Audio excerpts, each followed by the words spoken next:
It all started millions of years ago when there was more than one kind of thylacine. For example, the Thylacinus potens, or powerful thylacine, was another species of thylacine that once roamed Australia. The Tasmanian tiger also lived back then, not only in Tasmania, but mainland Australia and New Guinea. They were plentiful and well back then until one day the dingo was introduced onto the mainland and in Tasmania.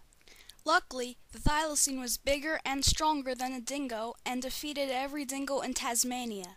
Unfortunately, on the mainland, the thylacine's numbers were dropping because of the dingoes. The Aborigines made their numbers drop even more, and eventually they became extinct on the mainland. Aborigines also lived in Tasmania, and believe it or not, some tribes ate thylacines. One day, English settlers trespassed into Tasmania and kicked out the Aborigines.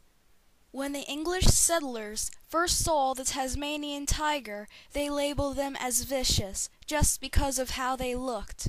Sheep were mysteriously being killed by animals. It was feral dogs that killed the sheep, but farmers blamed the thylacine. One day they had enough, and the Tasmanian government rewarded hunters who killed this animal. Even when the thylacine became extremely rare, no one cared. The second to last living thylacine was killed by farmer Wilfred Batty. A man named David Feely got bit in his butt by Benjamin, the last Tasmanian tiger.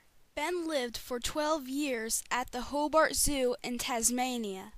One extremely cold night, she was locked out of her indoor enclosure and was found dead in the morning. When she died, her body was sent to the garbage dump.